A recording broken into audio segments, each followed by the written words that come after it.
नमस्कार दोस्तों, unique story teller पर आपका स्वागत है। यहाँ विभिन्न प्रकार की कहानी मिलता है। इस कहानी के सारे पत्र लेखक की कल्पना मात्र है। एजमी 18 जोड़ कंटेंट हो सकता है। ये कहानी केवल वॉइस के लिए है। कृपया हमारे चैनल को सब्सक्राइब एंड वीडियो को लाइक करे। चले ऐप कहानी पर चले। Loser engineer to great businessman. 1 फरवरी 2026 रविवार की एक शांत सुबह थी और एरियन अपने कार्यालय में आराम से बैठा था। उसकी नजरें टीवी पर गड़ी हुई थीं।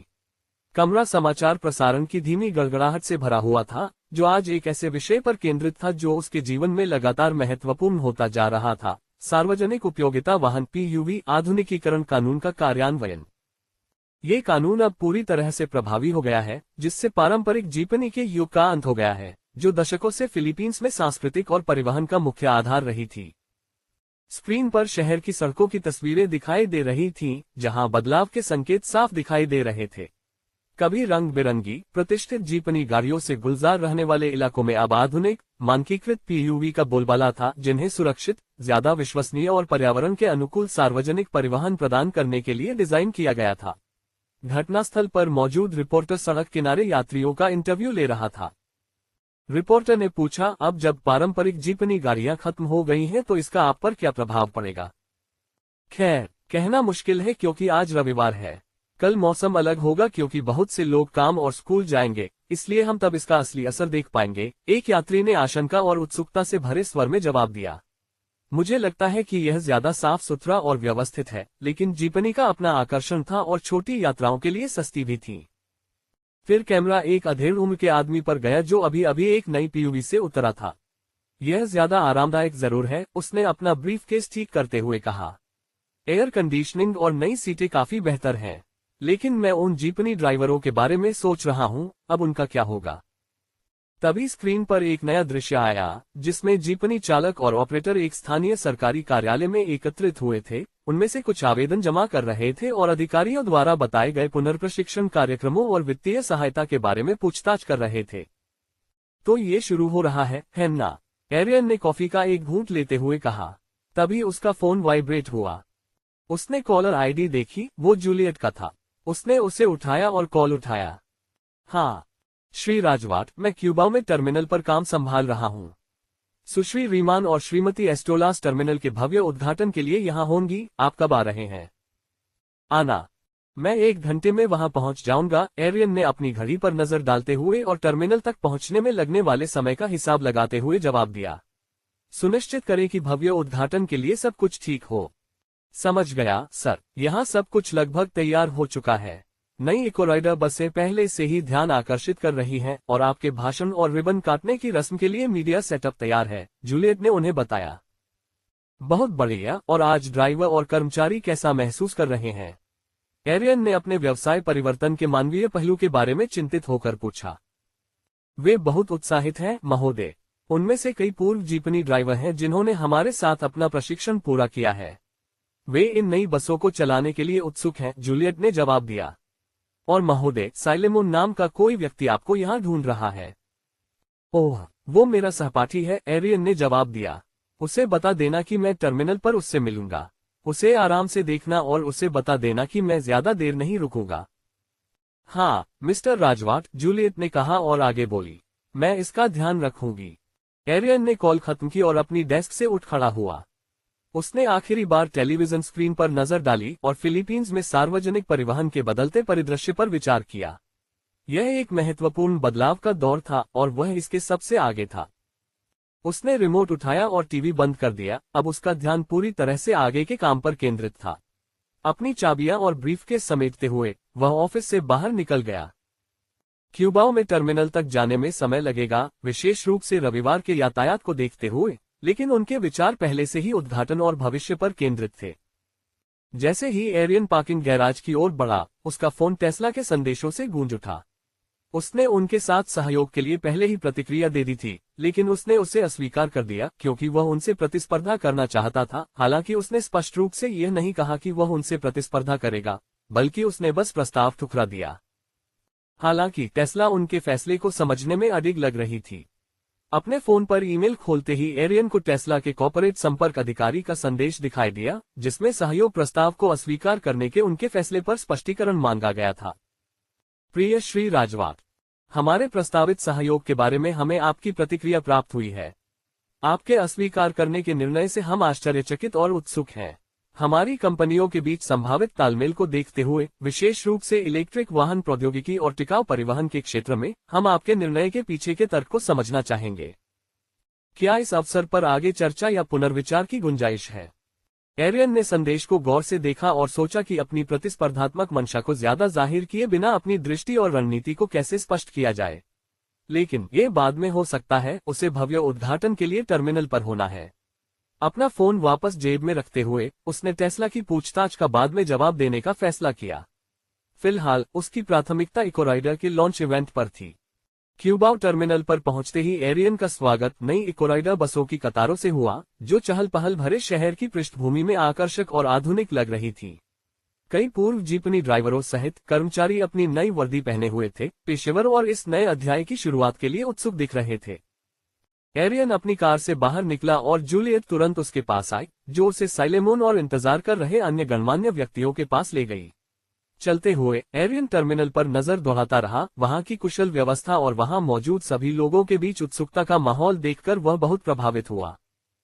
मिस्टर राजवाट, हम उद्घाटन समारोह के लिए पूरी तरह तैयार हैं, जूलियट ने रिबन काटने वाले स्थान पर पहुंचते ही उन्हें बताया। मीडिया इस कार्यक्रम को कवर करने के लिए तैयार है और आपका भाषण ही मुख्य आकर्षण होगा। जूलियट फिर एरियन को मंच पर ले गई, जहां एक माइक्रोफोन लगा था और उनका सामना उपस्थित लोगों, प्रेस और उत्सुक दर्शकों की भीड़ से हुआ। जैसे ही एरियन पास आए, भीड़ में बड़बड़ाहट कम हो गई और सबकी नजरें उनकी ओर मुड़ गईं। शुक्रिया जूलियट, एरियन ने अपनी घबराहट को शांत करने के लिए गहरी सांस लेते हुए कहा। उसने साइलेमोन का अभिवादन करने के लिए सिर हिलाया और मुस्कुराया और अपने सहपाठी की उपस्थिति को स्वीकार करते हुए अपने काम पर ध्यान केंद्रित किया। साइलेमोन ने एक ओर खड़े होकर एरियन को प्रोत्साहित करते हुए अंगूठा दिखाया, क्योंकि उसे अपने मित्र की उपलब्धियों पर स्पष्ट रूप से गर्व था। जैसे ही एरियन ने पोडियम पर अपना स्थान ग्रहण किया, वह उस क्षण के महत्व को महसूस कर सके। सभी को सुप्रभात, एरियन ने स्पष्ट और आत्मविश्वास से भरी आवाज में कहा, जो माइक्रोफोन पर और भी जोरदार हो गई। आज का दिन न केवल इकोराइडर के लिए, बल्कि हमारे देश के पूरे सार्वजनिक परिवहन उद्योग के लिए एक महत्वपूर्ण मील का पत्थर है। हम एक नए युग की दहलीज पर खड़े हैं, एक ऐसा युग जो स्वच्छ, सुरक्षित और अधिक कुशल सार्वजनिक परिवहन का होगा। मैं जानता हूं कि हमारे लिए ये स्वीकार करना कठिन है कि हमारी पारंपरिक जीपनी को विकसित होना होगा, लेकिन यह एक ऐसा कदम है जो हमें अपने शहरों और लोगों के स्वास्थ्य की बेहतरी के लिए उठाना होगा। एरियन ने रुककर अपने शब्दों को भीड़ में समाहित होने दिया। इकोराइडर में हम इस बदलाव को आसान बनाने के लिए प्रतिबद्ध हैं। हमने पूर्व जीपनी ड्राइवरों के साथ मिलकर काम किया है और अपने नए बेड़े में प्रशिक्षण और रोजगार के अवसर प्रदान किए हैं। हम आज सिर्फ नई बसें ही लॉन्च नहीं कर रहे हैं, हम टिकाऊ शहरी गतिशीलता की दिशा में एक आंदोलन शुरू कर रहे हैं। उसने चारों ओर नजर घुमाई तो लोगों के चेहरे स्वीकृति की मुद्रा में थे और चेहरे आशा से भरे हुए थे। इस रिबन को काटते हुए हम सिर्फ एक टर्मिनल नहीं खोल रहे हैं, हम एक हरित, अधिक जुड़े हुए भविष्य का मार्ग प्रशस्त कर रहे हैं।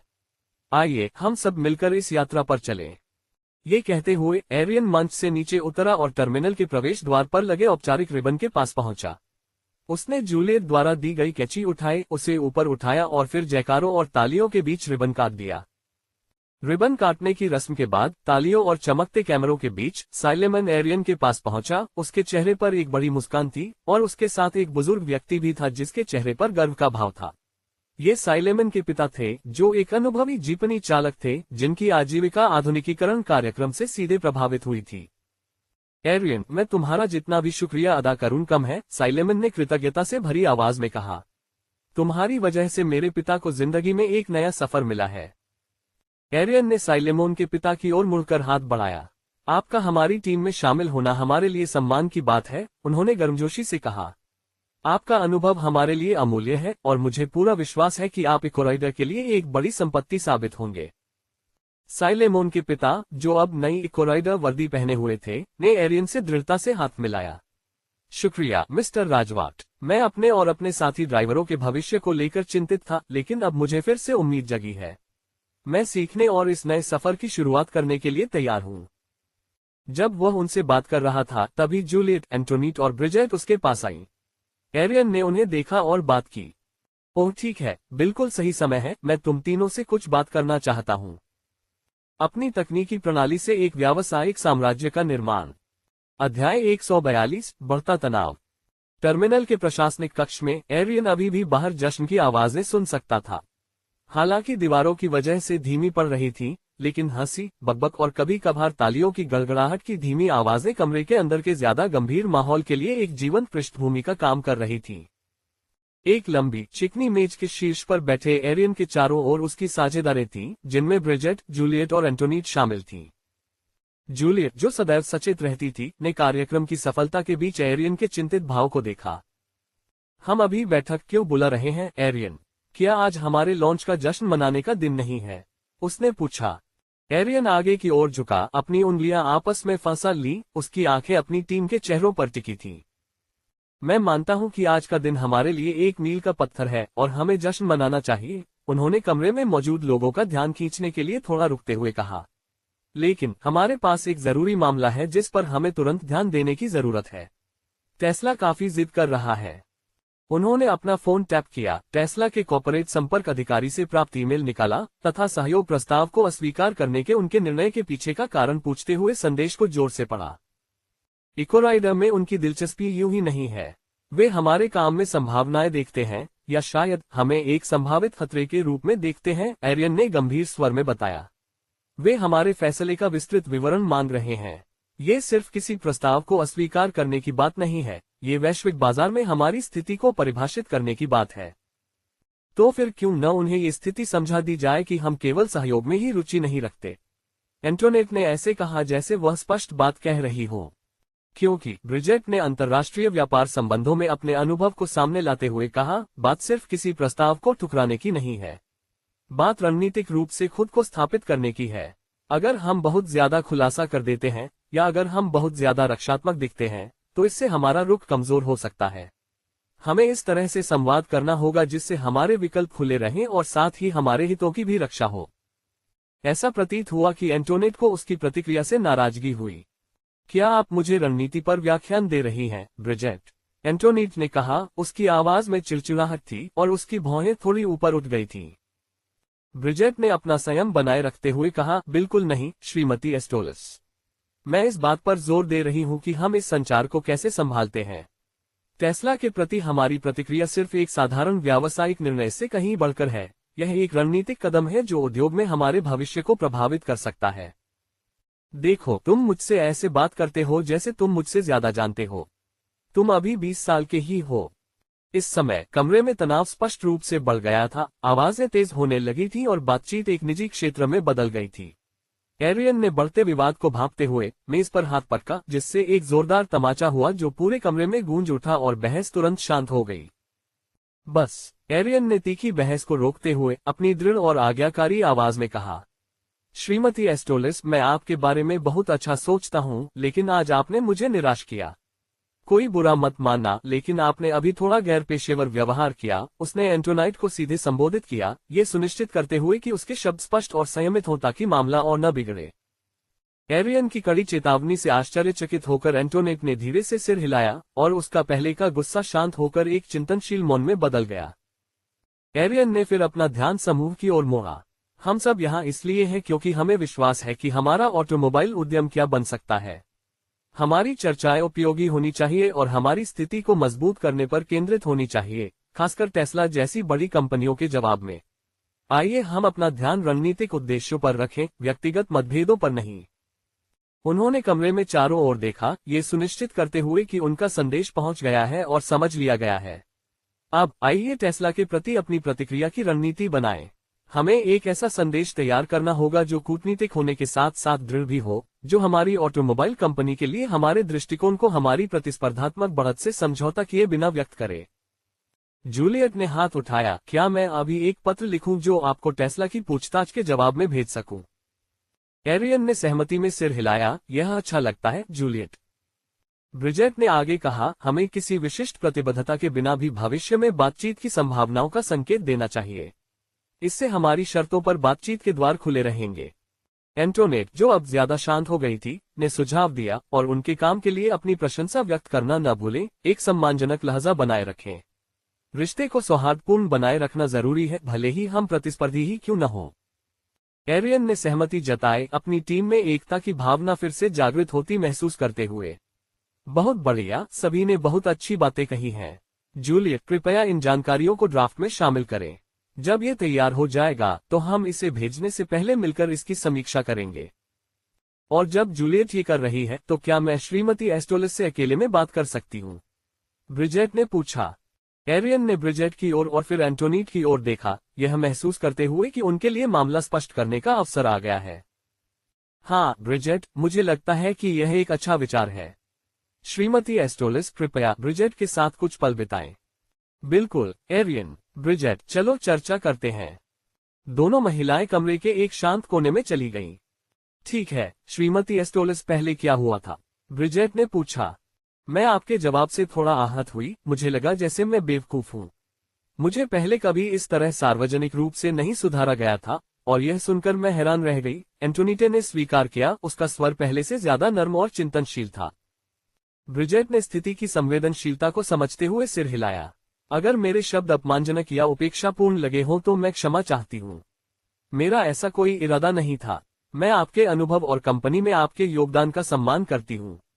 मेरा ध्यान टेस्ला के साथ हमारे संवाद के रणनीतिक पहलू पर था, न कि आपकी विशेषज्ञता या स्थिति को कमतर आंकने पर। एंटोनेट ने ब्रिजेट के शब्दों को समझने में कुछ पल लगाए, फिर हल्की सी मुस्कान दी। ब्रिजेट, मैं आपकी सफाई की कद्र करती हूँ।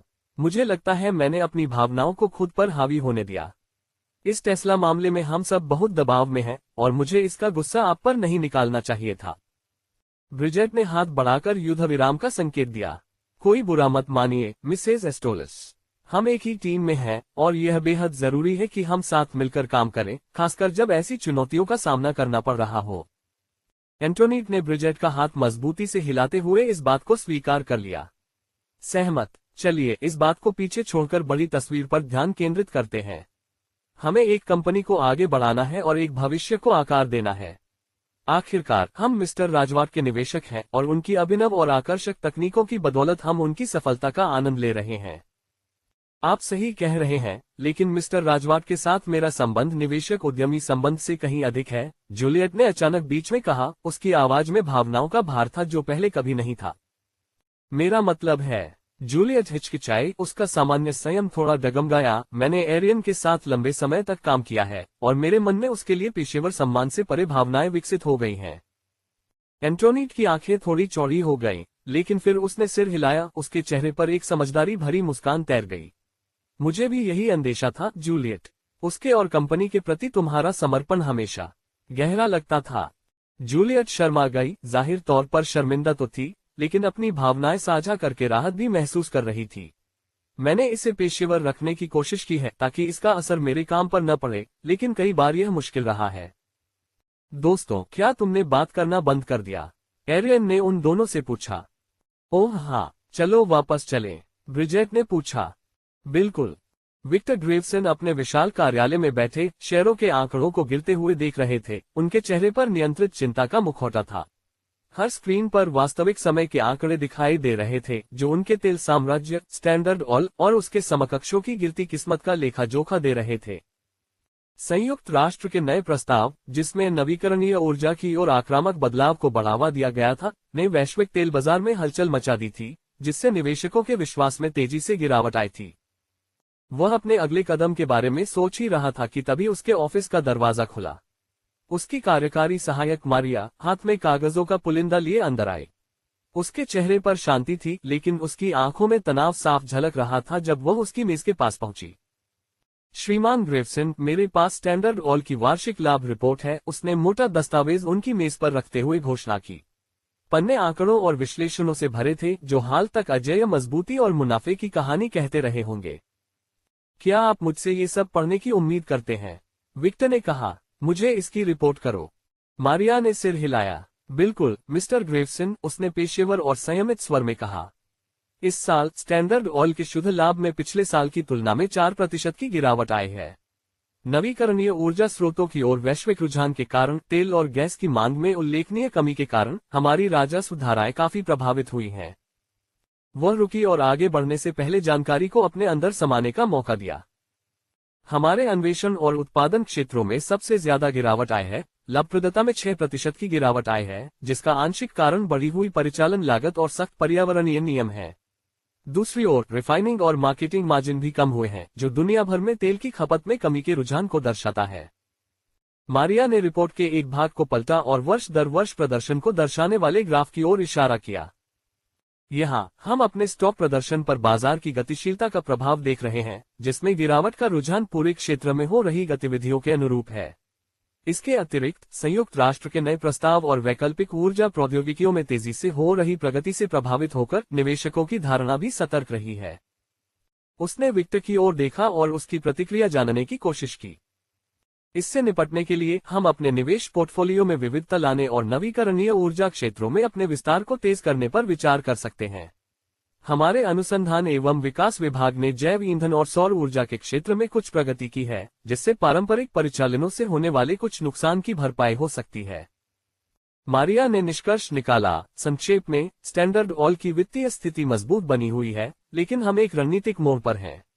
इन बाजार परिवर्तनों के प्रति हमारी प्रतिक्रिया हमारी प्रतिस्पर्धात्मक बढ़त बनाए रखने और दीर्घकालिक स्थिरता सुनिश्चित करने के लिए महत्वपूर्ण होगी। तो ये बुरा है ना? मुझे अपने निवेश में विविधता लाने में कोई आपत्ति नहीं है, यह एक तार्किक विकल्प है। लेकिन सौर ऊर्जा, मुझे नहीं लगता कि हम सोलाराटेक से मुकाबला कर सकते हैं। उनके सौर पैनल व्यावसायिक रूप से उपलब्ध पैनलों से दशकों आगे हैं, यहां तक कि प्रायोगिक पैनलों से भी, विक्टर ने कहा। लेकिन लोगों को इस नए प्रतिमान के साथ तालमेल बिठाने में कुछ समय लगेगा, जहां नवीकरणीय ऊर्जा पारंपरिक ईंधनों की जगह ले लेगी। हमारे पास इस बदलाव पर प्रतिक्रिया करने के बजाय इसका नेतृत्व करने का अवसर है, मारिया ने अपनी बात पर जोर देने के लिए रिपोर्ट पर टैप करते हुए सोच समझकर कहा। विक्टर अपनी कुर्सी पर पीछे झुक गया और उसकी बातों पर सोचने लगा।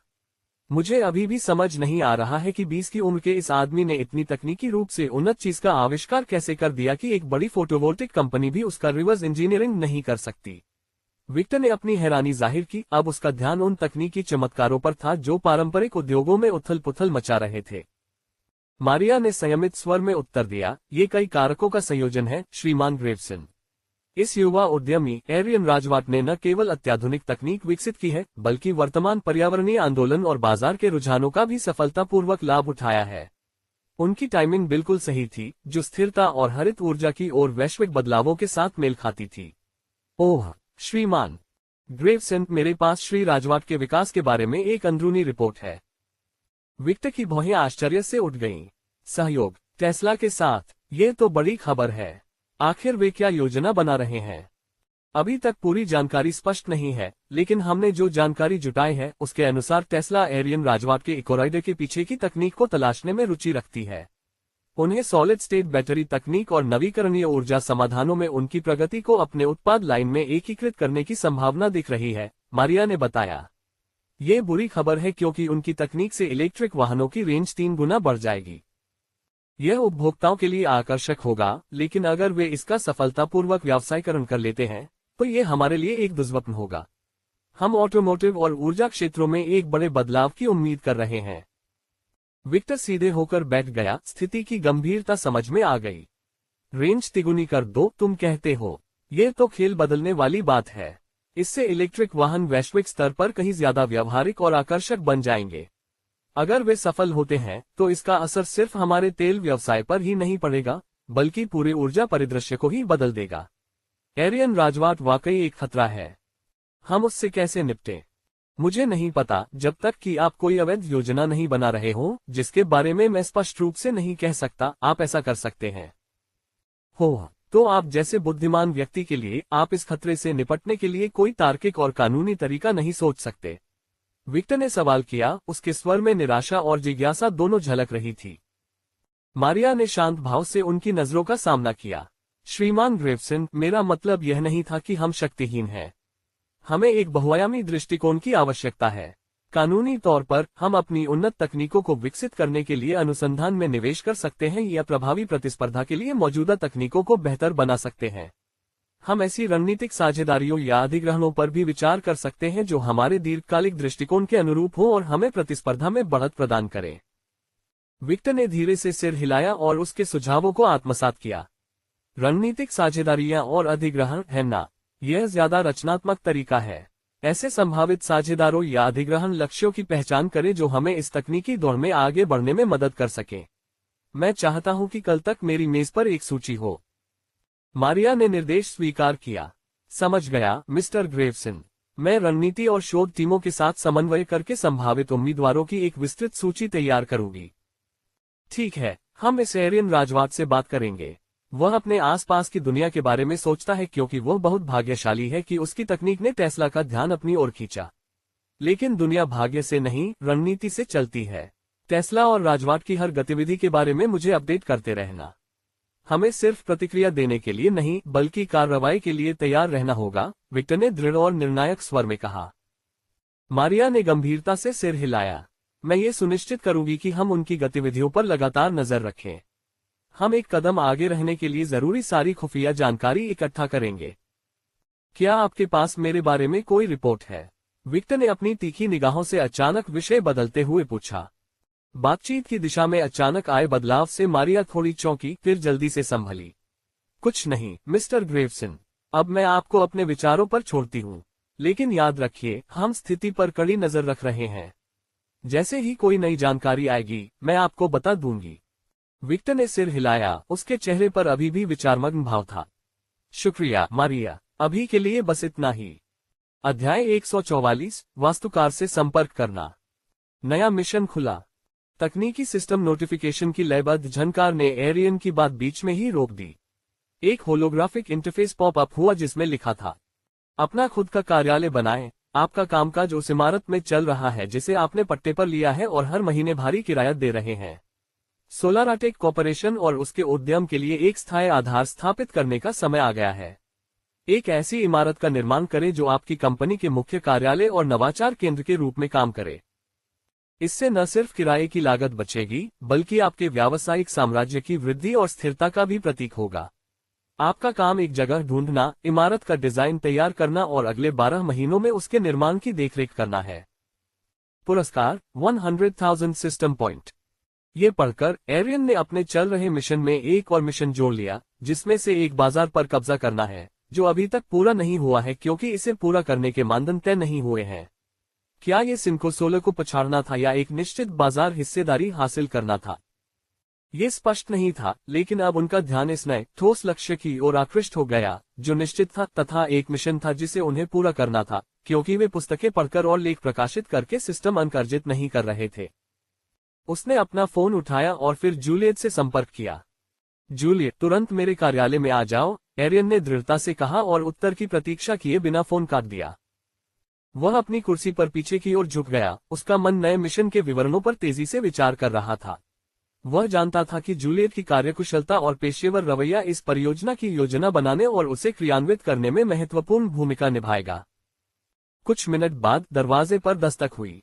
एरियन सीधा हुआ और उसका ध्यान वर्तमान पर गया। अंदर आओ, उसने पुकारा। दरवाजा खुला और जूलियट कमरे में दाखिल हुई, उसकी अभिव्यक्ति शांत और व्यावसायिक थी। श्री राजवाट, आपने मुझसे मिलने के लिए कहा था, उसने पेशेवर अंदाज में पूछा, अपने पीछे दरवाजा बंद करते हुए और उनके डेस्क के सामने खड़ी होकर मामले पर चर्चा करने के लिए तैयार हो गई। जूलियट, मुझे इस विशेष बात के बारे में अपडेट चाहिए जिसके बारे में मैंने आपसे पूछा था। चीन के उस वास्तुकार से संपर्क करना जिसने गोल्डन टॉपर का निर्माण किया था, एक गगनचुंबी इमारत जो बीजीसी के केंद्र पर हावी होगी। हाँ, मुझे याद आ गया। अब ये बात क्यों उठा रहे हो सर? मैं तो बस अपडेट मांग रहा हूँ, एरियन ने पूछा। माफी चाहती हूँ सर, लेकिन मैं अभी तक इसे संभाल नहीं पाई। जूलियट ने हल्के से भौहें चढ़ाते हुए स्वीकार किया, उसकी पेशेवरता में कोई कमी नहीं आई।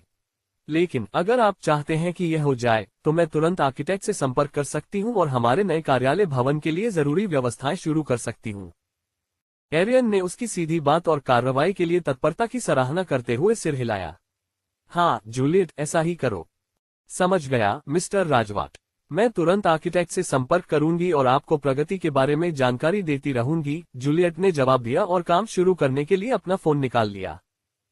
अच्छा, मैं इस परियोजना में हाथ बटाना चाहता हूं। सुनिश्चित करें कि मैं डिजाइन से लेकर निर्माण तक हर चरण में शामिल रहूं, एरियन ने निर्देश दिया। उनके लहजे से इस परियोजना के महत्व का पता चल रहा था। जूलियट ने दृढ़ता से सिर हिलाकर कहा, बिल्कुल मिस्टर राजवाट। जूलियट सिर झुकाकर एरियन के ऑफिस से बाहर निकली और अपने काम करने लगी। वह जानती थी कि एरियन जिस आर्किटेक्ट का जिक्र कर रहा था, उसका नाम ब्रान चाओ था। उसके कंप्यूटर पर उसके कॉन्टैक्ट्स पहले से ही मौजूद थे। अपने दफ्तर में जूलियट ने अपने ब्राउजर में एक नया टैब खोला और जीमेल पर क्लिक किया। उसने ब्रान चाओ के ईमेल पते से एक नया ईमेल बनाया और टाइप करना शुरू किया। विषय: नए सोलाराटेक कॉर्पोरेशन मुख्यालय के लिए आयोग। प्रिय श्री चाओ, मुझे उम्मीद है कि यह संदेश आपको अच्छा लगेगा। मेरा नाम जूलियट शमिट है और मैं सोलाराटेक कॉर्पोरेशन और राजवाट ट्रांसपोर्टेशन कंपनी के सीईओ एरियन राजवाट की चीफ ऑफ स्टाफ हूं। हम आपके काम को बड़ी दिलचस्पी से देख रहे हैं, खासकर आपके हालिया प्रोजेक्ट गोल्डन टॉपर को, जिसने बीजीसी के क्षितिज को काफी प्रभावित किया है। सोलाराटेक कॉर्पोरेशन अपने विकास के एक महत्वपूर्ण मोड़ पर है और एक स्थायी मुख्यालय स्थापित करने की कोशिश कर रहा है जो न केवल एक कार्यालय के रूप में बल्कि नवाचार और सतत विकास के केंद्र के रूप में भी काम करे। वास्तुकला की उत्कृष्टता और नवाचार के लिए आपकी प्रतिष्ठा को देखते हुए हम आपको सोलाराटेक के विजन और सिद्धांतों का प्रतिनिधित्व करने वाली एक ऐतिहासिक इमारत का डिजाइन सौंपने के लिए उत्सुक हैं। हमारा उद्देश्य एक ऐसा स्थान बनाना है जो रचनात्मकता और तकनीकी प्रगति को बढ़ावा दे और हमारी कंपनी के स्थायित्व और दक्षता के सिद्धांतों को मूर्त रूप दे। हमें विश्वास है कि आपकी वास्तुकला शैली और दृष्टि हमारे उद्देश्यों के साथ पूरी तरह मेल खाती है। हम इस परियोजना पर आगे चर्चा करने और इस लक्ष्य को साकार करने के लिए सहयोग करने के तरीकों पर विचार करने के लिए एक बैठक आयोजित करना चाहते हैं। कृपया हमें अपनी उपलब्धता बताएं ताकि हम आपकी सुविधानुसार वर्चुअल या व्यक्तिगत रूप से जल्द एक बैठक निर्धारित कर सकें। इस अवसर पर विचार करने के लिए धन्यवाद। हम मिलकर कुछ सचमुच उल्लेखनीय बनाने की संभावना की प्रतीक्षा कर रहे हैं। साभार जूलियट, एरियन राजवाट के चीफ ऑफ स्टाफ, सोलाराटेक कॉर्पोरेशन और राजवाट ट्रांसपोर्टेशन कंपनी। ईमेल की प्रूफ रीडिंग करने के बाद जूलियट ने सेंड बटन दबाया।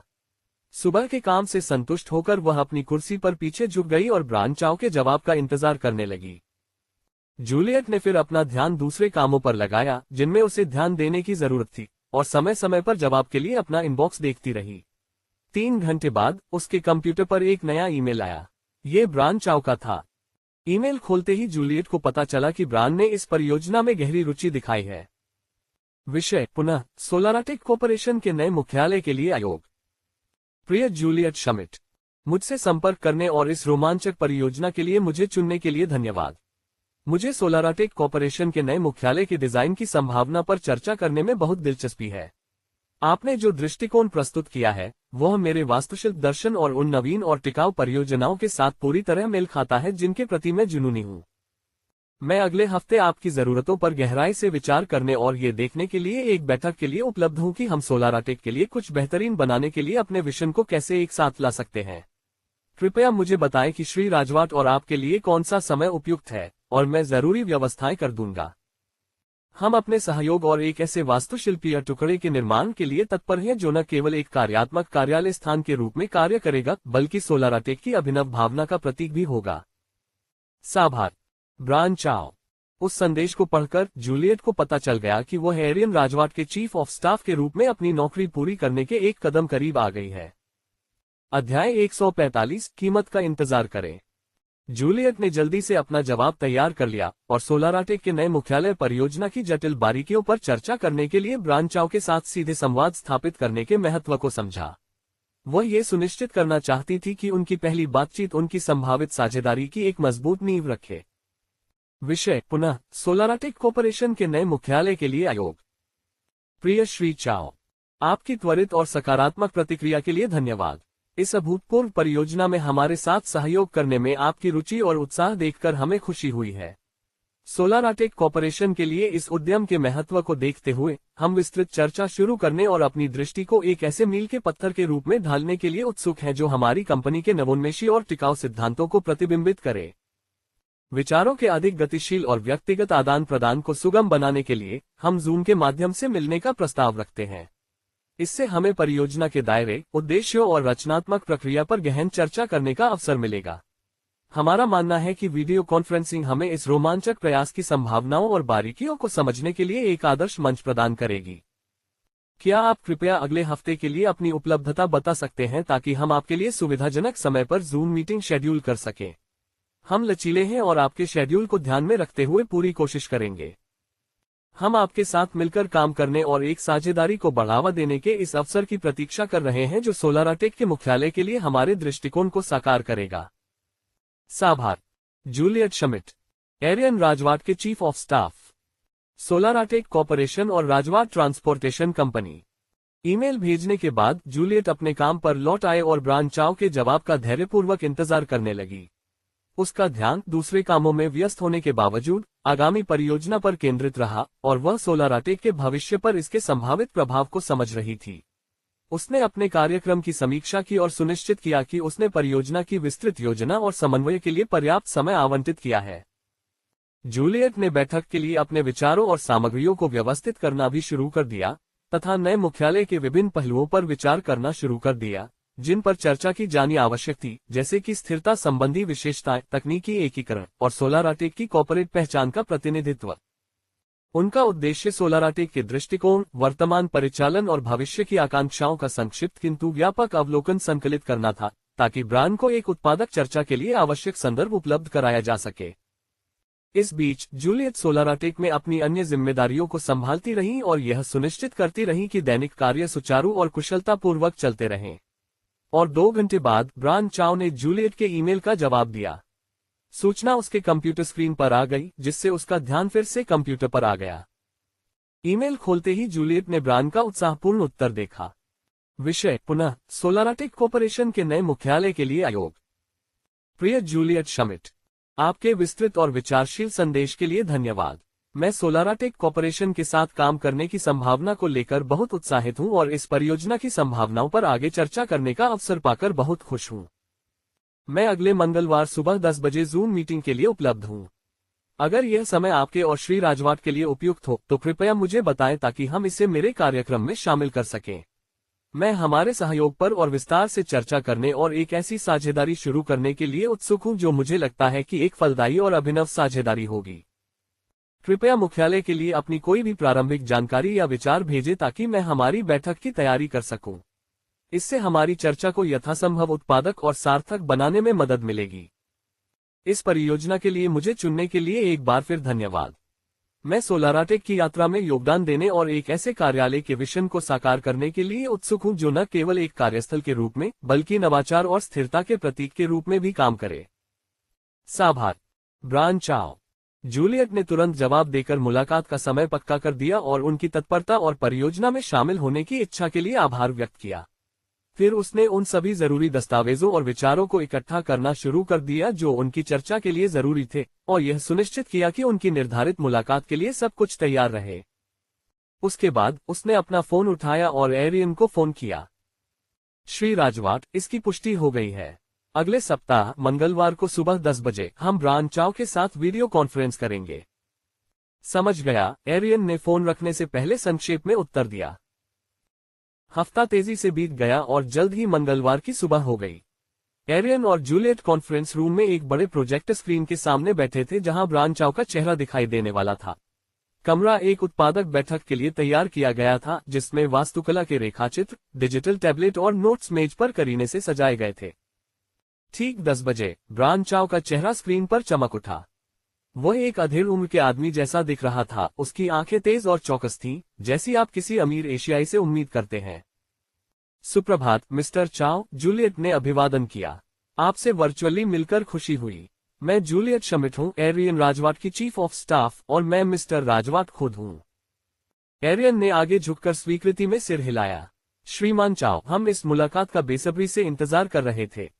गोल्डन टॉपर पर आपका काम प्रभावशाली था और हम आपकी विशेषज्ञता को अपने नए मुख्यालय में लाने की संभावना को लेकर उत्साहित हैं। ब्रान चाओ मुस्कुराए। उनका व्यवहार दोस्ताना लेकिन संयमित था। धन्यवाद श्रीमान राजवाट, सुश्री शमिट। इस परियोजना के लिए चुना जाना सम्मान की बात है। मैं तकनीकी उद्योग में सोलाराटेक के विकास और नवाचारों पर नजर रख रहा हूं और आपकी यात्रा में योगदान देने की संभावना से मैं रोमांचित हूं। अब हम चाहते हैं कि आपकी गगनचुंबी इमारत का डिजाइन हमारा मुख्य कार्यालय बने, एरियन ने सीधे मुद्दे पर आते हुए कहा। मुझे डिजाइन पसंद है और मैं सोच रहा हूं कि इस पर हमें कितना खर्च आएगा। चाओ ने अपना गला साफ किया क्योंकि उन्हें एरियन से सीधे सवाल की उम्मीद नहीं थी। अच्छा श्रीमान राजवाट, मैं आपको गोल्डन टॉपर की विशिष्टताओं के बारे में जानकारी देना चाहता हूं। गोल्डन टॉपर को अत्याधुनिक सुविधाओं के साथ एक मिश्रित उपयोग वाली गगनचुंबी इमारत के रूप में डिजाइन किया गया है। ये 450 मीटर ऊंची है, जिसमें जमीन से ऊपर 102 मंजिलें और 4 बेसमेंट स्तर हैं। इस इमारत में लगभग 240,000 वर्ग मीटर का फर्श क्षेत्र है। इसमें कार्यालय स्थल, लग्जरी आवास और खुदरा क्षेत्र के साथ साथ हरित क्षेत्र भी शामिल हैं, जिन्हें पर्यावरणीय स्थिरता और सौंदर्य अपील के लिए संरचना में एकीकृत किया गया है। वह एक पल के लिए रुका, ये सुनिश्चित करते हुए कि एरियन और जूलियट भी साथ आ रहे हैं। डिजाइन में फोटोवोल्टिक ग्लास का इस्तेमाल किया गया है, जो न सिर्फ इमारत की ऊर्जा दक्षता में योगदान देता है, बल्कि इसे एक आकर्षक और आधुनिक रूप भी देता है। हमने एक अत्याधुनिक वर्षा जल संचयन प्रणाली भी शामिल की है और पूरी इमारत का प्रबंधन एक स्मार्ट ऑटोमेशन सिस्टम द्वारा किया जाता है ताकि ऊर्जा का अधिकतम उपयोग हो सके। जूलियट ने ध्यानपूर्वक नोट्स लिए, जबकि एरियन ध्यानपूर्वक सुन रहा था, क्योंकि वह पहले से ही ऐसी संरचना के शीर्ष पर अपनी कंपनी का लोगो देख रहा था। जहां तक लागत की बात है, ब्रांड ने अपनी बात जारी रखी। उनका लहजा अधिक व्यावसायिक होता जा रहा था। इस परिमाण की परियोजना, जिसमें आपकी रुचि के विनिर्देश हैं तथा सामग्री और श्रम की वर्तमान लागत को देखते हुए आपको लगभग $500 मिलियन के निवेश की आवश्यकता है। इस अनुमान में विश्वस्तरीय कॉर्पोरेट मुख्यालय के लिए उपयुक्त उच्च स्तरीय फिनिश के साथ साथ सभी टिकाऊ प्रौद्योगिकी विशेषताएं शामिल हैं, जिन पर हमने चर्चा की है। एरियन की अभिव्यक्ति अस्पष्ट थी, लेकिन जूलियट उसके दिमाग में चल रहे विचारों को समझ सकती थी तथा वह इस बात का आकलन कर सकती थी कि ऐसी इमारत की लागत सोलाराटेक की छवि और संचालन में कितना संभावित मूल्य लाएगी। ब्रांड ने निष्कर्ष निकाला, बेशक यह एक प्रारंभिक अनुमान है। हम आपकी सटीक आवश्यकताओं के अनुरूप डिजाइन को परिष्कृत करते हुए अधिक विस्तृत लागत विवरण तैयार कर सकते हैं। एरियन ने आखिरकार कहा, धन्यवाद मिस्टर चाओ, इससे हमें एक स्पष्ट शुरुआत मिल गई है। हम इस पर आंतरिक रूप से चर्चा करेंगे और आगे कैसे बढ़ना है, इस बारे में आपको अपना निर्णय बताएंगे। जब एरियन बैठक से जाने की तैयारी कर रहा था, तो उसने अपने मन में उस गगनचुंबी इमारत के निर्माण की लागत दोहराई। $500 मिलियन। अध्याय 146, क्या हम इसे वहन कर सकते हैं? वर्चुअल कॉन्फ्रेंस मीटिंग समाप्त करते हुए जूलियट ने एरियन का सामना किया। सर, यह इमारत काफी महंगी है, क्या हम इसे खरीद सकते हैं? मैं इसे वहन कर सकता हूं, लेकिन बेहतर होगा कि हम पहले सुश्री वॉन रीमन से इस बारे में सलाह लें। मुझे उम्मीद है कि वह वित्तीय मामलों पर विचार करेगी और देखेंगी कि क्या हम अपनी नकदी से समझौता किए बिना यह निवेश कर सकते हैं, एरियन ने जवाब दिया। वह अपनी कुर्सी से उठे। जूलियट, उससे संपर्क करो। मुझे इस बारे में बात करने के लिए उसे जल्द से जल्द अपने ऑफिस में बुलाना है। समझ गया मिस्टर राजवाट, जूलियट ने बैठक का सत्र समाप्त करते हुए कहा। फिर वह अपने ऑफिस लौट आए। बैठते ही उसने अपना फोन उठाया और अपने कॉन्टैक्ट्स में से ब्रिजेट वॉन रीमन का नंबर ढूंढने के लिए स्क्रॉल किया। एक बटन दबाते ही उसने कॉल शुरू कर दी और फोन बजते ही अपनी बातें दोहराती रही। सुश्री वॉन रीमन, मैं जूलियट श्मिट बोल रही हूँ। श्री राजवाट ने एक महत्वपूर्ण निवेश की वित्तीय व्यवहार्यता पर चर्चा करने के लिए आपकी उपस्थिति का अनुरोध किया है। कॉल कनेक्ट होते ही जूलियट ने स्पष्ट रूप से कहा। तुम तो बहुत प्रोफेशनल लग रही हो, जूलियट, ब्रिजेट ने कहा। ये कैसा निवेश है? इसे मिस्टर राजवाट, सुश्री वॉन रीमन से सुनना सबसे अच्छा है। जूलियट ने व्यावसायिकता की ओर रुख किया, क्योंकि उसे ब्रिजेट की विस्तार और सीधेपन के प्रति रुचि का एहसास था। ठीक है, मैं 1 घंटे में वहां पहुंच जाऊंगी। मुझे पहले खुद को तैयार करना होगा, ब्रिजेट ने तुरंत जवाब दिया। जूलियट तैयारी की जरूरत समझ गई। 1 घंटा ठीक रहेगा, मिस्टर राजवाट तब तक आपका इंतजार करेंगे। शुक्रिया मिस वॉन रीमन।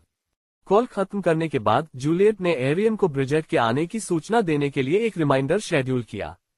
फिर उसने अपना ध्यान बाकी रोजमर्रा के कामों पर लगाया और एक नजर घड़ी पर रखते हुए अपनी टू डू लिस्ट पर व्यवस्थित ढंग से काम करने लगी। इस बीच एरियन अपने दफ्तर में बैठा नई गगनचुंबी इमारत के प्रोजेक्ट पर गहराई से विचार कर रहा था। इसमें लगने वाली रकम काफी ज्यादा थी और उसे पता था कि उसे ब्रिजेट से इसकी 1/3 लागत वसूलनी होगी। रुको, क्या एंटोनीट बाकी 1/3 को कवर कर सकती है और बाकी को वह खुद संभाल सकता है?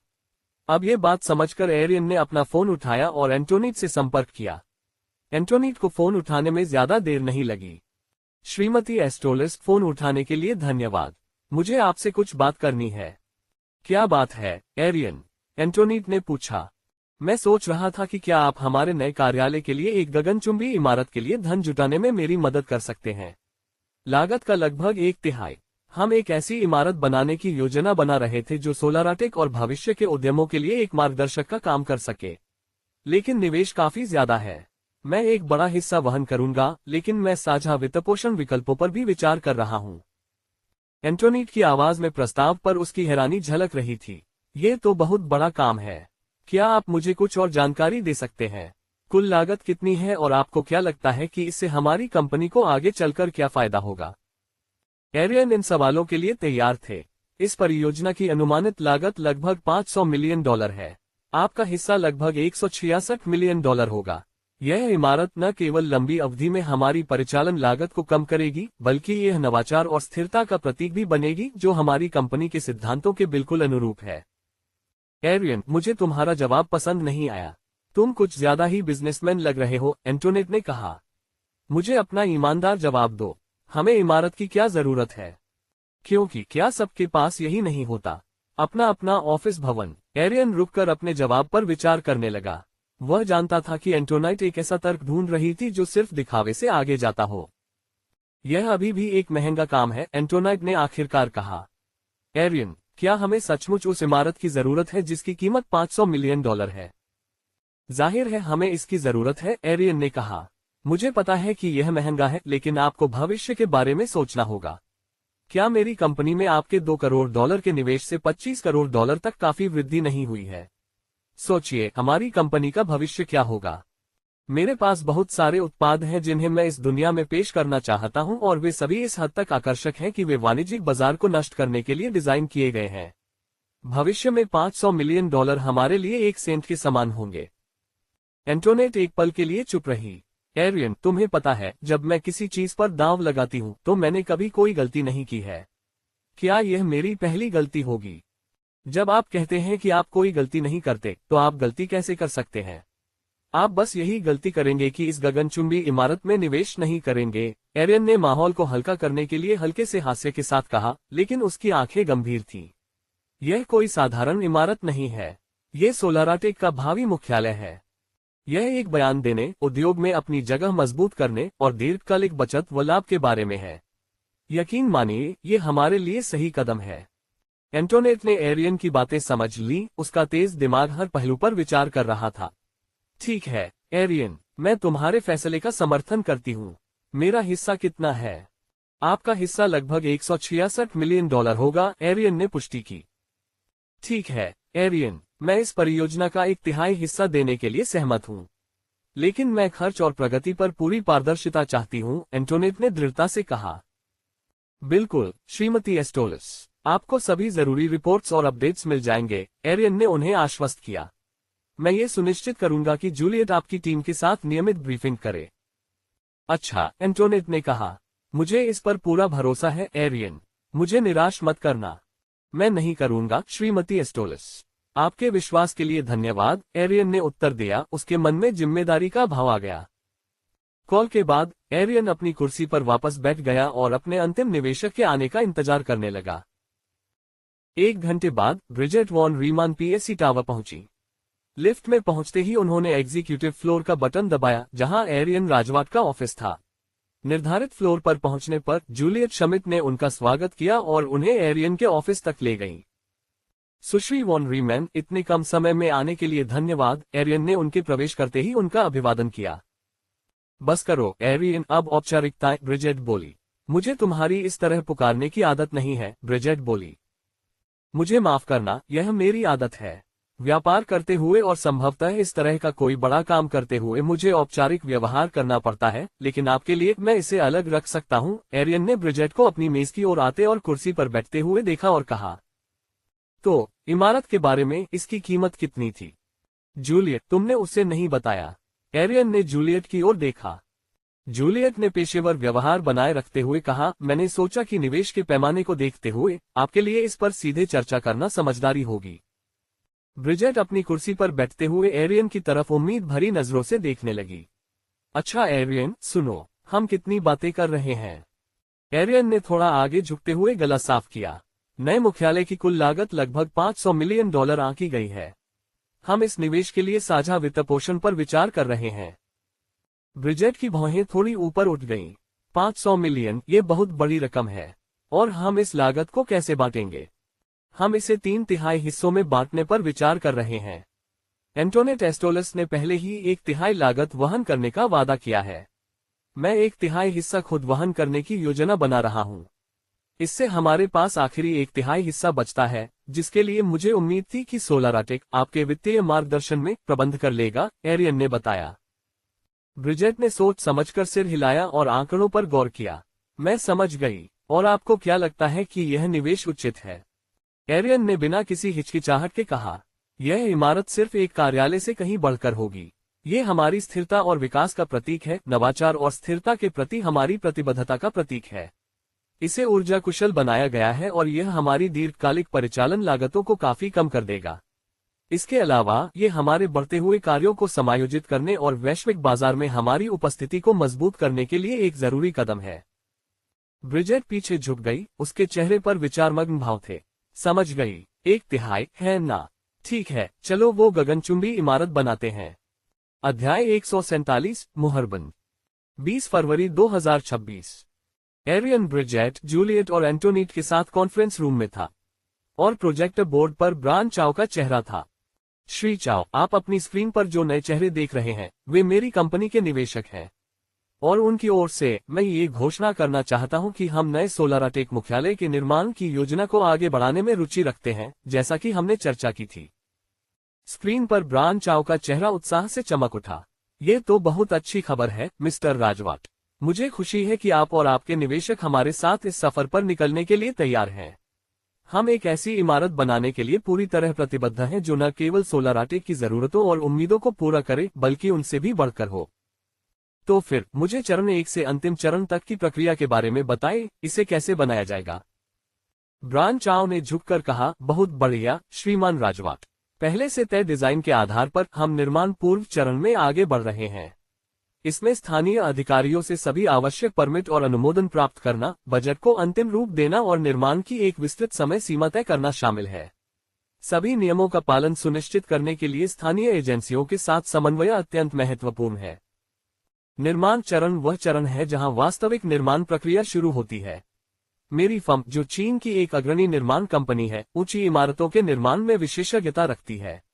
हम दक्षता और गुणवत्ता सुनिश्चित करने के लिए नवीनतम तकनीक और सामग्रियों का उपयोग करते हैं।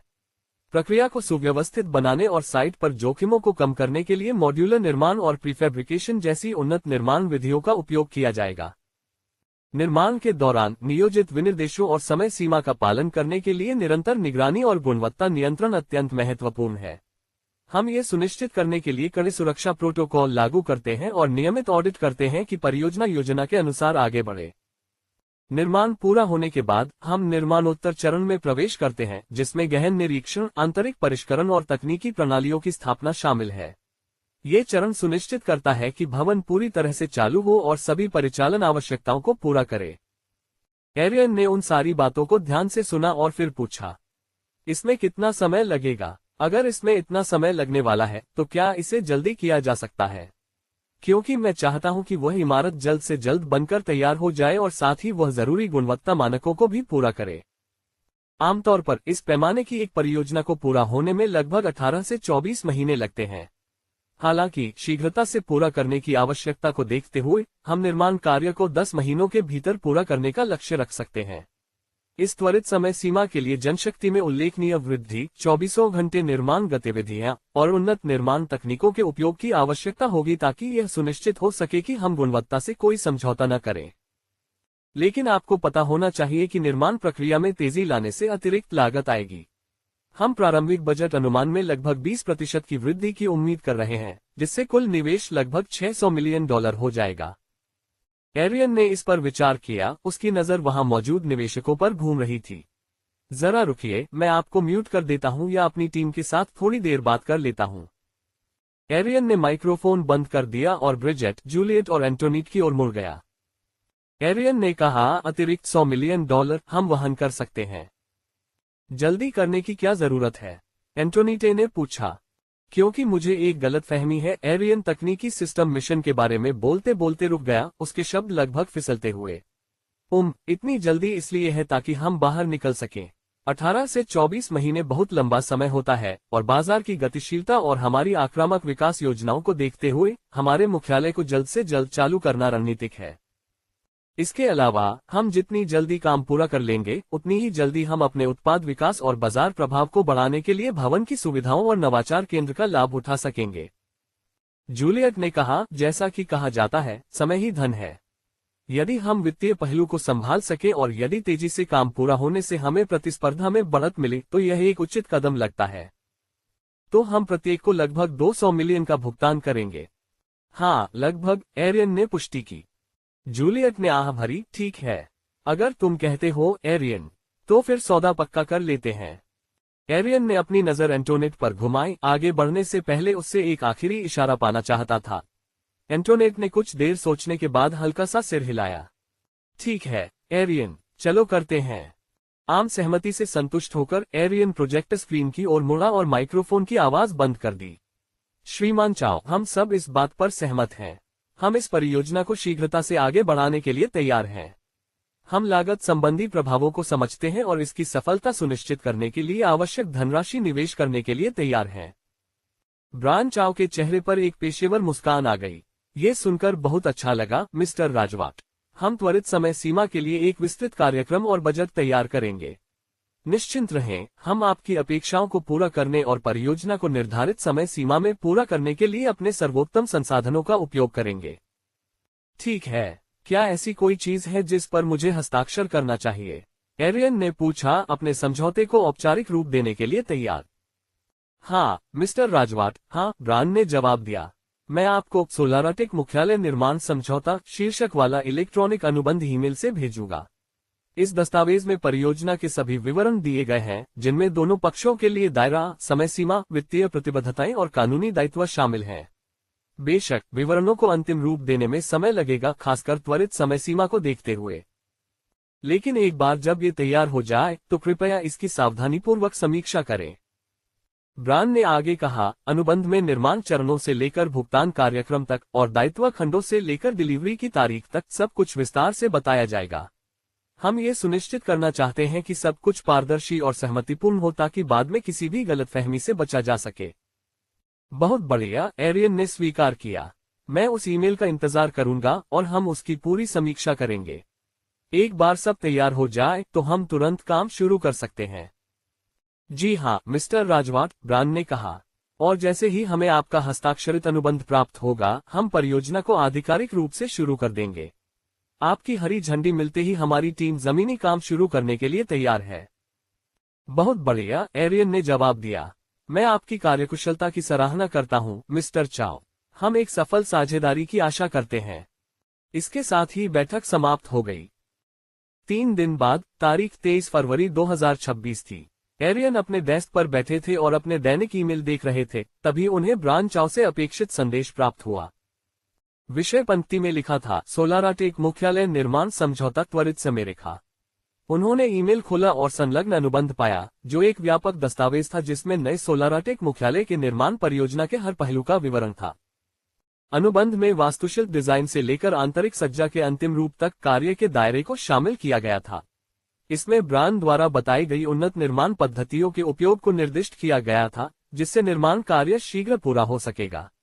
भुगतान की समय सारिणी स्पष्ट रूप से निर्धारित की गई थी, जिसमें लक्ष्य और संबंधित वित्तीय प्रतिबद्धताएं भी शामिल थीं। देयता और बीमा आवश्यकताओं सहित कानूनी दायित्वों का भी सावधानीपूर्वक विवरण दिया गया ताकि यह सुनिश्चित किया जा सके कि दोनों पक्षों को पर्याप्त सुरक्षा मिले। बेशक एरियन को यह अच्छी तरह पता था कि ऐसे अनुबंध पर हस्ताक्षर करना उचित नहीं है जिसकी जांच उनकी कानूनी टीम द्वारा नहीं की गई हो, इसलिए उसने जूलियट को बुलाया और उसे आदेश दिया कि वह अनुबंध को पूरी तरह से समीक्षा के लिए उनके कानूनी विभाग में ले आए। जूलियट, मैं चाहता हूं कि हमारी कानूनी टीम इस मामले की बारीकी से जांच करे। हम आगे चलकर कोई आश्चर्य नहीं झेल सकते, उन्होंने उसे ईमेल भेजते हुए निर्देश दिया। जांच पूरी होने में 1 सप्ताह का समय लगा और जब कानूनी टीम ने पूरी तरह से मंजूरी दे दी तथा पुष्टि की कि अनुबंध सही है और सोलाराटेक के सर्वोत्तम हित में है, तो एरियन ने अनुबंध पर हस्ताक्षर कर दिए। अध्याय 148, अनुनय। मिशन पूरा करने पर बधाई, अपना खुद का कार्यालय बनाएं। पुरस्कार 100,000 सिस्टम पॉइंट। एरियन को सिस्टम से एक सूचना मिली और होलोग्राफिक इंटरफेस उसकी आंखों के सामने मंडरा रहा था। उसने हाथ हिलाकर उसे नकार दिया, जिससे वे इंटरफेस गायब हो गए। अब तक उनके सिस्टम पॉइंट्स का बैलेंस 135-175 सिस्टम पॉइंट्स है। इस मुकाम पर वह सिस्टम से भविष्य की तकनीक खरीद सकता था, उससे व्यवसाय बना सकता था और अमीर बन सकता था। हालांकि वह अंतराल के महत्व को जानता था। जनता को उसके कार्यों पर जरूर शक होगा, जहां एक मैकेनिकल इंजीनियरिंग का छात्र लगातार ऐसी नई तकनीकों का आविष्कार कर रहा है जो तकनीक, डिजाइन और नवाचार के मामले में दशकों पीछे हैं। निजी कंपनियों या इससे भी बदतर सरकार द्वारा इस बात की जांच की जाएगी कि वह ऐसा कैसे कर रहा है, जबकि इस प्रणाली को अपनाने से पहले वह कोई शैक्षणिक उपलब्धि हासिल करने वाला व्यक्ति नहीं था। तो फिलहाल वह अपने मौजूदा उद्यम सौर पैनल और परिवहन कंपनी में ही रहेंगे और 1-2 साल बाद वह किसी दूसरे उद्यम में लग जाएंगे, जिसके बारे में वह अपने पिता से दोबारा मिलने के बाद से सोच रहे थे। दवा उद्योग। ये 3 मार्च 2026 था। ब्रायन चाओ एक निजी जेट से मनीला जा रहे थे। वे अपने नए प्रोजेक्ट गोल्डन टॉपर से जुड़े कुछ दस्तावेजों की समीक्षा कर रहे थे, जो एरियन राजवाट की कंपनी सोलाराटेक कॉर्पोरेशन के लिए बनाया जाना था। समीक्षा करते समय उन्हें एक परिचित का फोन आया। उसने फोन पकड़ा और उसे अपने कान और कंधे के बीच फंसा लिया। नमस्ते। नमस्ते मिस्टर चाओ, दूसरी तरफ से एक जानी पहचानी आवाज आए। अचानक आने के बावजूद ये कॉल उठाने के लिए शुक्रिया। कोई बात नहीं, ब्रायन ने जवाब दिया और बातचीत को और सहज बनाने के लिए फोन को एडजस्ट करते हुए दस्तावेजों पर नजर दौड़ाए। मैं आपके लिए क्या कर सकता हूँ, मिस्टर वेई? मैं सोलाराटेक कॉर्पोरेशन के साथ आपकी नवीनतम परियोजना के बारे में काफी चर्चा सुन रहा हूँ। क्या आप सचमुच उनके लिए काम कर रहे हैं? हाँ, और ऐसा लगता है कि वे उस नए कार्यालय भवन के लिए बेताब हैं, चाओ ने जवाब दिया, जबकि उसका हाथ लैपटॉप के कीबोर्ड पर था। खैर, आप जानते हैं, सोलाराटेक कॉर्पोरेशन मेरे व्यवसाय के लिए एक उभरती हुई प्रतिद्वंद्वी की तरह है। मैं जानता हूं कि आपकी दोनों कंपनियां फोटोवोल्टिक उद्योग में हैं, और जैसा कि मैंने शोध किया है, उनके सौर पैनल वर्तमान में व्यावसायिक रूप से उपलब्ध पैनलों की तुलना में काफी उन्नत हैं। अब जब आपको पता चल गया है, तो शायद आप यहां एक पूर्व ग्राहक की मदद कर सकते हैं, वेई ने आशा भरे स्वर में पूछा।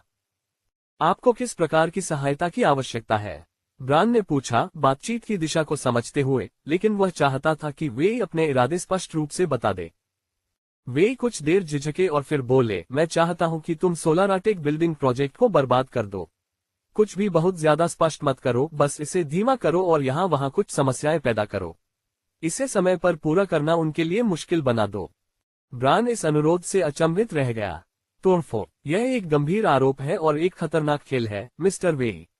आप मेरी प्रतिष्ठा को खतरे में डालने और संभावित रूप से कानूनी नतीजों का सामना करने की बात कर रहे हैं। मुझे पता है, लेकिन फायदों के बारे में तो सोचो। मैं इसे तुम्हारे लिए आर्थिक और व्यावसायिक रूप से फायदेमंद बना सकता हूँ। हमारे बीच पहले भी अच्छे लेन देन रहे हैं, है ना? वे की आवाज में उनके सफल सहयोग के इतिहास का जिक्र था। ब्रायन ने एक पल सोचा। मिस्टर वे, मैं हमारे पिछले काम का सम्मान करता हूँ, लेकिन मैं एक पेशेवर हूँ। मुझे अपने काम पर गर्व है और मेरी ईमानदारी बिकाऊ नहीं है। किसी प्रोजेक्ट को नुकसान पहुंचाना एक आर्किटेक्ट के तौर पर मेरे सिद्धांतों के बिल्कुल विपरीत है। वे का स्वर कठोर हो गया। ध्यान से सोचो ब्रायन, ये तुम्हारे लिए बहुत फायदेमंद हो सकता है। तुम मेरी जगह किसी को अपना दुश्मन नहीं बनाना चाहोगे। ब्रायन सीधा हुआ, उसका फैसला साफ था। मेरा जवाब है, नहीं, मिस्टर वे। मैं अपने सिद्धांतों से समझौता नहीं करूंगा। मुझे उम्मीद है कि आप इसका सम्मान करेंगे। आप चीन में अपने साथियों की बजाय फिलीपींस के उस आदमी की मदद करने जा रहे हैं। मुझे नहीं लगता कि आप बिजनेस नाम का शब्द जानते हैं। मुझे एक बिजनेस चलाना है, मिस्टर वे, और आप एक बिजनेसमैन हैं। मुझे यकीन है कि जब आप मेरी जगह होंगे तो आप भी यही करेंगे, ब्रायन ने जोर देकर कहा। श्री राजवाट आपको जो भी पेशकश कर रहे हैं, मैं उसे 3 गुना कर सकता हूं। भविष्य के ग्राहकों को जोड़कर मैं सोलाराटेक द्वारा दी जा रही पेशकश से 3 गुना दाम पा सकता हूं, इसलिए शुक्रिया नहीं श्रीमान वे, चाओ ने कहा। वैसे भी आप सोलाराटेक पर इतना ध्यान क्यों दे रहे हैं? चीन में सौर पैनलों के बाजार में तो उनकी कोई हिस्सेदारी भी नहीं है। वे ने रुककर अपने विचारों को समेटा। बात सिर्फ आज के बाजार में हिस्सेदारी की नहीं है ब्रायन, बात उनके संभावित खतरे की है। उनकी तकनीक उन्नत है और अगर वे चीनी बाजार में उतरने का फैसला करते हैं तो इससे हमारे कारोबार में काफी उथल पुथल मच सकती है। मैं आपकी बात समझता हूँ श्रीमान वेई, लेकिन मेरा काम निर्माण करना है, कॉर्पोरेट प्रतिद्वंद्विता में शामिल होना नहीं। मेरा सुझाव है कि प्रतिस्पर्धी बने रहने के लिए अपने उत्पादों में नवाचार और सुधार पर ध्यान केंद्रित करें। यह इतना आसान नहीं है श्रीमान चाओ। अगर ऐसा होता तो हम ये बातचीत नहीं कर रहे होते, वेई ने कहा। लगता है आप स्थिति का पूरी तरह से गलत आकलन कर रहे हैं, ब्रांड ने शांति से उत्तर दिया। प्रतिस्पर्धा व्यवसाय का एक हिस्सा है। ये हमें सुधार और नवाचार के लिए प्रेरित करती है। अगर सोलाराटेक चीनी बाजार में प्रवेश करती है तो इसे अपने मानकों को ऊंचा उठाने के अवसर के रूप में देखा जाना चाहिए, न कि तोड़फोड़ की धमकी के रूप में। मुझे बुरा लगता है जब आप इतने आदर्शवादी लगते हैं, मिस्टर चाओ, वेई ने धीरे से उपहास किया। खैर, आप समझ नहीं पा रहे हैं, मेरे यहाँ कुछ दोस्त हैं जो नया मुख्यालय बनवाना चाहते हैं, लेकिन चूंकि हम किसी समझौते पर नहीं पहुंच पाए हैं, इसलिए मैं कहीं और देखूंगा। यह आपका विशेषाधिकार है मिस्टर वेई, ब्रांड ने समान भाव से उत्तर दिया। मैं आपको अपनी परियोजनाओं के लिए उपयुक्त साझेदार ढूंढने के लिए शुभकामनाएं देता हूं। जहां तक मेरी बात है, मैं ऐसे ग्राहकों के साथ काम करना जारी रखूंगा जो ईमानदारी और गुणवत्ता को महत्व देते हैं। मैं आपसे बहुत निराश हूं श्रीमान वेई, मुझे लगा था कि मैं आपको इस मामले में राजी कर लूंगा, लेकिन मेरी उम्मीद गलत थी, वेई ने कड़वाहट से कहा। अलविदा मिस्टर वेई, ब्रांड ने बटन जोर से दबाते हुए कॉल खत्म करते हुए कहा। उसने फोन रख दिया और गहरी सांस छोड़ते हुए महसूस किया कि बातचीत का बोझ धीरे धीरे कम हो रहा है। तनाव को दूर भगाते हुए ब्रांड ने अपने काम पर फिर से ध्यान केंद्रित किया। वह गोल्डन टॉपर की योजना को अंतिम रूप देने के लिए मनीला जा रहे थे, एक ऐसी परियोजना जो उनके करियर के अगले पड़ाव को परिभाषित कर सकती थी। ये बीजीसी के केंद्र में एक गगनचुंबी इमारत की अवधारणा मात्र थी, लेकिन अब इसे वास्तव में बनाना एक ऐसा अवसर था जिसे वह छोड़ नहीं सकते थे। उनके सपने को साकार किया जाना चाहिए। अध्याय 149 प्रतिस्पर्धी द्वारा भुगतान किया गया। मनीला अंतर्राष्ट्रीय हवाई अड्डे पर ब्रांड चाओ ने भीड़ भरे आगमन टर्मिनल में कदम रखा। उनकी नजरें भीड़ में अपने नाम का बोर्ड ढूंढने पर थीं। लेकिन तुरंत ही उन्हें उत्सुक टैक्सी ड्राइवरों ने घेर लिया, जिनमें से हर कोई उनका ध्यान खींचने की होड़ में था। सर, टैक्सी आपके लिए बहुत अच्छी कीमत है, एक ड्राइवर ने ब्रांड के ठीक सामने आकर किराए वाला एक लेमिनेटेड कार दिखाते हुए कहा। नहीं सर, मेरे साथ आइए, मेरी कार बहुत आरामदायक है, दूसरे ने जोर देकर कहा, ब्रांड के हाथ से उसका सामान छीनने की कोशिश करते हुए। ब्रांड बहुत परेशान महसूस कर रहे थे। उन्होंने ड्राइवरों की भीड़ से निकलने की कोशिश की। नहीं धन्यवाद, मैंने एक सवारी की व्यवस्था कर ली है, उन्होंने आगे बढ़ने का प्रयास करते हुए कहा। सर, अधिक पैसे मत दीजिए, मैं आपको सबसे अच्छा सौदा दूंगा, एक अन्य ड्राइवर ने जोर से हाथ हिलाते हुए कहा और ब्रांड को फुटपाथ पर बेतरतीब ढंग से खड़ी एक पुरानी गाड़ी की ओर ले जाने की कोशिश की। ड्राइवर लगातार बोल रहे थे, हर एक पिछले वाले से ऊंची आवाज में बोल रहा था। उनके शब्द शहर में सर्वोत्तम सेवा के प्रस्तावों और वादों के कोलाहल में घुल मिल रहे थे। ब्रांड, जो अपने घर में व्यापारिक बातचीत के व्यवस्थित और संयमित स्वभाव के आदी थे, उन्हें आक्रामक मार्केटिंग रणनीतियां भ्रमित करने वाली लगी। मैं ठीक हूँ, शुक्रिया, उन्होंने इस बार और दृढ़ता से दोहराया, और भीड़ के बीच से निकलते हुए उनकी विनम्र मुस्कान फीकी पड़ गई।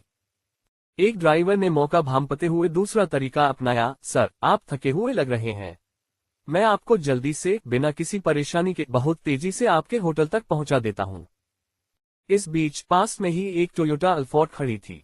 उसमें एरियन और जूलियट बैठे थे, खिड़की से बाहर देख रहे थे और ब्रांड को देख रहे थे। उसे देखो, वह टैक्सी चालकों से घिरा हुआ है जो उसे लूटना चाहते हैं। यह आम बात है, एरियन ने उपहास करते हुए कहा। क्या हमें बाहर जाकर उसे ले जाना चाहिए, मिस्टर राजवाट? जूलियट ने दरवाजे के हैंडल तक पहुंचते हुए पूछा। नहीं, चलो उसे एक क्षण का समय देते हैं, मैं देखना चाहता हूं कि वह इससे कैसे निपटता है, एरियन ने जवाब दिया। उसकी नजरें अभी भी ब्रांड पर टिकी थीं, जो अब दूसरे ड्राइवर के आग्रहपूर्ण प्रस्ताव को दृढ़तापूर्वक अस्वीकार कर रहा था।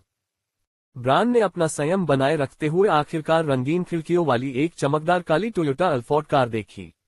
गाड़ी पर लगे सोलाराटेक लोगों को पहचानकर उसके चेहरे पर एक हल्की सी मुस्कान आ गई। वह आखिरी टैक्सी ड्राइवर के बीच से निकल गया, जो धीरे धीरे पीछे हट गए क्योंकि उन्हें एहसास हुआ कि उसकी पहले से ही एक सवारी तय है। जैसे ही वह निकट आया, जूलियट वाहन से बाहर निकली, एक पेशेवर मुस्कान के साथ उसका अभिवादन किया और कहा, मिस्टर चाओ, मनीला में आपका स्वागत है। मैं जूलियट शमिट हूँ, मिस्टर राजवाट की सहायक। मैं आपका सामान उठाने में आपकी मदद कर दूंगी। तुम मुझे पहले ही उठा सकती थी, इससे पहले कि वे मुझ पर हमला कर पाते, चाओ ने मजाक में कहा और अपना सूटकेस जूलियट को सौंप दिया। मनीला शैली में गर्मजोशी से स्वागत के लिए क्षमा चाहती हूँ, जूलियट ने हल्के से चक के साथ उत्तर दिया और उसका सामान ले लिया। एरियन फिर गाड़ी से उतरा और गर्मजोशी से हाथ बढ़ाते हुए पास आया। मिस्टर चाओ, आपसे मिलकर बहुत अच्छा लगा। आपके ठहरने के लिए हमने बहुत कुछ प्लान किया है। ब्रान ने एरियन से दृढ़ता से हाथ मिलाया। शुक्रिया मिस्टर राजवाट, मैं काम शुरू करने के लिए उत्सुक हूँ। और ये, उसने दूर जा रहे टैक्सी ड्राइवरों की ओर इशारा करते हुए कहा। मनीला की एक दिलचस्प पहली छाप थी। खैर, आप पहले नहीं थे। मेरे साथी फिलिपिनो लोगों को एक विदेशी को ठगने की कोशिश करते देखना वाकई एक अजीब दृश्य था। यह कोई अच्छी तस्वीर नहीं है, लेकिन यह मनीला की अराजकता का एक हिस्सा है, एरियन ने अपने लहजे में थोड़ी हास्य भावना और थोड़ी माफी के साथ कहा। वे सभी कार में बैठ गए और जैसे ही कार फुटपाथ से हटी, एरियन ने आगे कहा, लेकिन चिंता मत करो, तुम्हारी बाकी यात्रा बहुत आसान रहेगी। हमने ये सुनिश्चित करने के लिए सब कुछ व्यवस्थित कर लिया है कि तुम्हारा प्रवास और गोल्डन टॉपर परियोजना पर काम यथासंभव उत्पादक और आरामदायक हो। ब्रान एल्फोर्ड की आरामदायक सीट पर आराम से बैठ गया। मैं इसकी सराहना करता हूँ एरियन, मैं इस प्रोजेक्ट को लेकर वाकई बहुत उत्साहित हूँ। अब तक मैंने जो देखा है उसके हिसाब से यह आपके शहर के क्षितिज में एक उल्लेखनीय योगदान होगा। मैं इससे बेहतर कुछ नहीं कह सकता। जैसे ही वाहन यातायात में शामिल हुआ, ब्रान ने तत्काल योजना के बारे में जानने की जिज्ञासा से पूछा, अब हम कहाँ जा रहे हैं? एरियन ने उसकी ओर देखा। आपकी उड़ान कैसी रही मिस्टर चाओ? मुझे उम्मीद है कि यह ज्यादा थका देने वाली नहीं रही होगी। ब्रान ने अपने पैर थोड़े फैलाए। यह एक लंबी उड़ान थी, लेकिन मैं थोड़ा आराम करने में कामयाब रहा। शुक्र है कि मुझमें अभी भी कुछ ऊर्जा बची है। एरियन ने जवाब से खुश होकर सिर हिलाया। ये सुनकर अच्छा लगा, क्योंकि मुझे लगा कि हम उस जगह पर थोड़ी देर रुक सकते हैं जहां हम गोल्डन टॉपर बनाने की योजना बना रहे हैं। ये यहाँ से ज्यादा दूर नहीं है और इससे आपको इस परियोजना और उस जगह का वास्तविक अनुभव मिलेगा जहां हम काम कर रहे हैं। ब्रान की आंखें दिलचस्पी से चमक उठी। ये तो बहुत बढ़िया विचार है एरियन। मैं उस जगह को खुद देखना और उस माहौल को समझना चाहूंगा जहां यह इमारत खड़ी होगी। बहुत बढ़िया, एरियन ने कहा और जूलियट को संकेत दिया कि वह ड्राइवर को योजना में हुए परिवर्तन के बारे में बता दे। तो फिर हम सीधे साइट पर चलते हैं, जूलियट ने ड्राइवर से कहा, और कार मनीला की व्यस्त सड़कों पर आसानी से चल पड़ी। बोनिफेसियो ग्लोबल सिटी BGC की ऊर्जावान सड़कों से गुजरते हुए वे गोल्डन टॉपर के लिए निर्धारित जगह पर पहुंचे। इलाके की घेराबंदी की गई थी, लेकिन दूर से भी ब्रान उस जगह की क्षमता का अंदाजा लगा सकते थे। ये BGC के बीचों बीच था, जहां चमचमाते ऑफिस टावर, आलीशान कॉन्डो और विशाल हरियाली थी। यहीं पर हम गोल्डन टॉपर बनाने की योजना बना रहे हैं, एरियन ने विशाल खुली जगह की ओर इशारा करते हुए कहा। यह इस फलते फूलते व्यावसायिक जिले में एक मील का पत्थर बनने के लिए रणनीतिक रूप से स्थित है। ब्रान कार से बाहर निकला और नजारा निहारने लगा। जगह बेहद प्रभावशाली थी, शहर के क्षितिज का विहंगम दृश्य।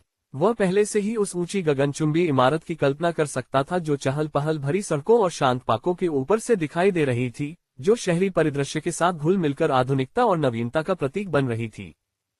यह एक बेहतरीन जगह है, इसमें कोई शक नहीं, ब्रान ने कहा। उसकी नजर उस क्षितिज पर थी जहां अंततः ये गगनचुंबी इमारत खड़ी होगी। यहाँ एक ऐतिहासिक इमारत बनने की अपार संभावनाएं हैं। यह मनीला के क्षितिज को बदल देगी। एरियन मुस्कुराया और सहमति में सिर हिलाया। यही तो विशन है मिस्टर चाओ। एक बार यह बन जाए तो ये भविष्य के सभी उत्पादों के लिए नवाचार का केंद्र बन जाएगा। मैं समझ गया। खैर, श्री राजवाट, क्या आप श्री वेई को जानते हैं? एरियन ने उसकी तरफ देखा। उसकी आंखें सिकुड़ी हुई थीं। जिनको सोलर के CEO, मैं उन्हें जानता हूं क्योंकि वो हमारे प्रतिस्पर्धी हैं। उनके बारे में क्या? कुछ नहीं, श्री चाओ ने उत्तर दिया।